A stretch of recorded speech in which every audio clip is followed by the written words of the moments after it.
Bonjour à tous et bienvenue dans cette vidéo. Nous espérons que vous allez bien. Alors, le sujet qu'on va aborder aujourd'hui concerne tous ceux qui veulent immigrer au Canada en 2024-2025. Donc, c'est un programme qui concerne les travailleurs étrangers. Donc, nous allons vous présenter ce programme qui est appelé projet pilote du WSEDC au Manitoba, initiative en matière d'immigration. Donc, c'est un programme qui concerne le sud du Manitoba précisément. Donc, la ville de Winkler et la municipalité rurale de Stanley constituent un carrefour industriel et de services pour le sud du Manitoba. Avec une population régionale de plus de 30 000 habitants, la région offre une excellente combinaison d'opportunités de travail et de qualité de vie. Donc, pour tous ceux qui veulent immigrer vers le Canada, vous savez que le Canada a plusieurs provinces, mais ce programme peut vous permettre spécialement d'immigrer vers la province du Manitoba. Donc, c'est un projet pilote. Nous allons voir maintenant quels sont les critères d'admissibilité pour que vous puissiez postuler à ce programme, quels sont les fonds de règlement que vous devez savoir et quand est-ce que vous pouvez envoyer votre candidature si vous envisagez d'immigrer vers le Canada. Donc, déjà, vous devez savoir que le WSEDC, en partenariat avec l'Immigration Pathways, a accepté une initiative pilote d'immigration pour répondre aux besoins urgents de main-d'œuvre à court et à long terme démontrés par les employeurs de la région de Winkler-Stanley, donc les deux régions. Ce programme, en 2024 et 2025, peut accueillir jusqu'à 150 candidatures par an. Donc, les candidats approuvés par le WSEDC ne sont pas tenus d'effectuer une visite exploratoire en personne. Donc, c'est-à-dire que tous ceux qui ont un lien avec le marché du travail via le rapport régional sur les prévisions de main-d'œuvre du WSEDC, vous n'êtes pas tenus d'effectuer une visite exploratoire en personne. Bon, oui, parce que vous avez été accepté, vous prenez votre décision. Non. Il est dit que si un candidat se qualifie et reçoit une lettre d'approbation de la communauté, puisque là c'est un programme pilote mais lié directement à la communauté, donc un programme communautaire. Si un candidat se qualifie et reçoit une lettre d'approbation de la communauté, il doit être compris que la lettre d'approbation n'est que cela et que le WSEDC n'a aucune autorité pour approuver un candidat. Vous comprenez? Donc la communauté ne peut pas vous donner l'accord pour venir directement au Manitoba, ce n'est pas possible. Donc, les décisions d'inviter un candidat à postuler et une éventuelle nomination sont entièrement déterminées par la province du Manitoba. Donc, c'est un programme lié spécialement à une communauté donnée, mais vous aurez entièrement l'accord de la part du province proprement dite. Donc, pour être admissible, les candidats doivent répondre aux critères de sélection de la communauté énumérés ci-dessous et répondre aux exigences d'adaptabilité et d'anglais associées aux exigences de l'emploi dans notre région. Donc, dans les critères d'admissibilité, vous allez retrouver les critères concernant la langue et à l'âge également, l'expérience professionnelle, l'éducation, l'adaptabilité et les fonds de règlement. Donc, même si vous postulez à ce programme pilote et que vous avez l'accord de la communauté, vous devez forcément passer par le programme provincial avec le document à l'appui. Donc, en ce qui concerne la maîtrise de la langue, l'IELTS minimum de CLB4 dans chaque catégorie, à savoir écouter, parler, lire et écrire au minimum. Donc, dans ces 4 catégories-là, vous devez avoir le niveau minimum de CLB4. Donc, en cliquant sur apprendre encore plus, vous aurez des informations sur les codes de CNP spécifiques qui peuvent être exigés afin que vous ayez un minimum de CLB plus élevé. Donc, il y a tous les détails qui sont là. En parlant de la langue anglaise, nous allons souligner un petit point concernant la formation de langue aux États-Unis que nous proposons actuellement. Nous recevons assez de courriels. Il y a les retours que nous donnons mais certaines personnes ne réagissent pas ou posent encore les mêmes questions.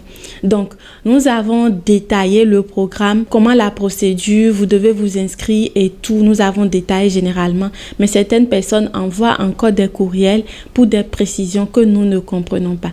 Nous avons été clairs, il vous faudra $230 pour faire l'inscription et le I-20 vous sera envoyé. Une fois que vous aurez le I-20, vous allez remplir, nous allons vous aider même à remplir le formulaire DS-160 pour l'entretien au consulat pour pouvoir obtenir votre visa.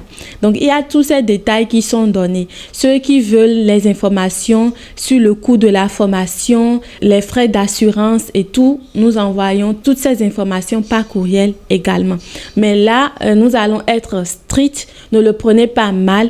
S'il y a des personnes qui ne sont pas sûres de s'engager pour la procédure, veuillez ne pas envoyer des courriels. Voilà, là nous allons être stricts parce que nous avons reçu plus d'une centaine de courriels en une journée depuis que nous avons commencé par parler de cette formation. Mais nous avons fait le constat que les gens viennent juste nous déranger pour avoir des infos, mais ne sont pas décidés concrètement. Donc, si vous êtes quelqu'un et que vous n'êtes pas actuellement prêt pour vous engager, veuillez ne pas envoyer de courriel dans le cadre de la formation de langue aux États-Unis. Donc, nous sommes stricts sur ça, on se comprend, ne le prenez pas mal, mais c'est pour vous faciliter la tâche et pour nous faciliter également la tâche. Donc, avant de nous envoyer un courriel concernant la formation de langue anglaise, c'est que vous avez déjà vos $230 pour les frais d'inscription afin d'obtenir le I-20. Vous avez les preuves de fonds de $4 750 au moins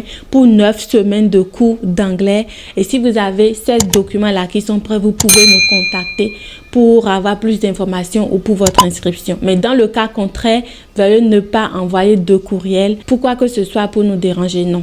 Donc là, nous allons être stricts sur ça, ne le prenez pas mal, mais il faut qu'on l'explique. Donc pour l'âge, le programme est ouvert aux personnes âgées de 21 à 45 ans. Donc les candidats de plus de 45 ans peuvent être pris en considération uniquement si le score minimum requis par le MPNP de 60 points est atteint. Voilà, donc l'âge minimum, c'est 21 ans. Donc, c'est à partir de 21 ans, vous pouvez postuler à ce programme. Donc, expérience professionnelle, vous devez avoir au moins 2 ans d'expérience professionnelle à temps plein au cours des 5 dernières années dans la profession envisagée déclarée. Donc, dans votre profession actuelle, vous devez dans les 5 dernières années avoir exercé votre profession à temps plein avant de pouvoir postuler à ce programme-là. Alors, le niveau d'éducation, le programme d'études ou de formation postsecondaire d'au moins 1 an menant à un diplôme ou à un certificat. Donc, vous devez avoir un diplôme ou un certificat et bénéficier également d'une étude ou de formation postsecondaire d'au moins 1 an. Donc, si vous ne remplissez pas ces conditions, vous ne pouvez pas postuler à ce programme. Donc, adaptabilité, les candidats qui répondent aux critères de sélection de la communauté seront sélectionnés, interviewés sur la base de leurs prêts pour le marché du travail. Donc, sur la base d'un rapport régional sur les prévisions de main-d'œuvre et ayant l'intention de résider dans la région de Winkler-Stanley. Donc, les personnes sélectionnées recevront une lettre d'approbation de la communauté Winkler-Stanley. Donc, cette lettre ajoute uniquement un soutien à la candidature MPNP d'un candidat. Donc, vous devez répondre aux critères du MPNP afin d'être nommé à la résidence permanente par la province du Manitoba et non par la ville de Winkler ou la municipalité rurale de Stanley. Voilà, donc ce document, si vous postulez à ce programme et que vous êtes accepté, c'est juste une complémentarité pour répondre aux critères du MPNP. Donc, c'est juste une liaison entre ces 3 programmes-là. Donc, ensuite, il y a le fonds de règlement. Les candidats sélectionnés doivent atteindre 50% du seuil de faible revenu. Donc, le montant des fonds requis peut être trouvé en cliquant sur le lien ci-dessus. Donc, si vous cliquez sur le lien là, vous aurez accès au montant minimum de $10,000. Voilà. Donc, c'est ce montant que vous devez avoir comme fonds avant de postuler. Donc, si vous êtes quelqu'un et que vous remplissez tous ces critères que nous venons d'aborder, vous pouvez facilement postuler à ce programme pilote dans la province du Manitoba, le sud du Manitoba. Voilà, donc si vous voulez commencer votre procédure, vous avez les détails ici, comment fonctionne le processus. Il y a les étapes qui sont citées ici en 9 points que vous avez. Le lien est dans la barre de description pour ceux qui veulent explorer le site, lire posément et comprendre. Il y a le lien dans la barre de description. Donc pour commencer votre procédure, vous cliquez sur commencer et une fois que vous aurez cliqué sur ça, vous aurez accès aux indications qu'on vous donnera sur les documents que vous devez envoyer et tout généralement. Donc là, il est dit que pour les candidats directs uniquement, si vous êtes une agence d'immigration, un consulat, veuillez ne pas utiliser ce formulaire, non. Remarque, seules les candidatures qui répondent aux critères d'initiative d'éligibilité seront examinées et notifiées. Donc, cliquez ici pour en savoir plus sur l'initiative pilote du WSEDC en matière d'immigration au Manitoba. Donc, même si vous cliquez sur le lien là, ce lien vous ramènera sur la première page que nous venons de consulter ensemble. Donc, maintenant, statut de la candidature. Actuellement, c'est fermé pour 2023, mais il est notifié qu'en raison du nombre de places limitées, parce que vous avez vu avec nous, c'est 150 candidatures par an. Donc, s'ils atteignent les 150 ou s'ils ont le nombre qu'ils veulent, ils ferment le portail, donc vous ne pouvez plus envoyer votre candidature. Donc, actuellement, le portail pour 2023 est fermé. Donc, ils disent que nous resterons fermés pour le reste de l'année et rouvrirons le portail de candidature en ligne le 2 janvier 2024. Donc, c'est à compter du 2 janvier 2024 que vous aurez encore la possibilité d'envoyer votre candidature dans le cadre de ce programme pilote dans la province du Manitoba. Voilà. Donc, ce que vous aurez à faire, vous, c'est de mettre peut-être le lien dans vos favoris, de prendre le temps. Vous avez encore assez de temps pour aller sur le site, chercher vous-même les informations sur ce type de programme, comment vous devez vous y prendre et vous préparer à l'avance avant que le portail ne soit ouvert. Donc, c'est une communauté qui a besoin des travailleurs étrangers au niveau industriel et pour beaucoup d'autres services. Donc, n'hésitez pas à postuler à partir du 2 janvier 2024 pour tenter votre chance.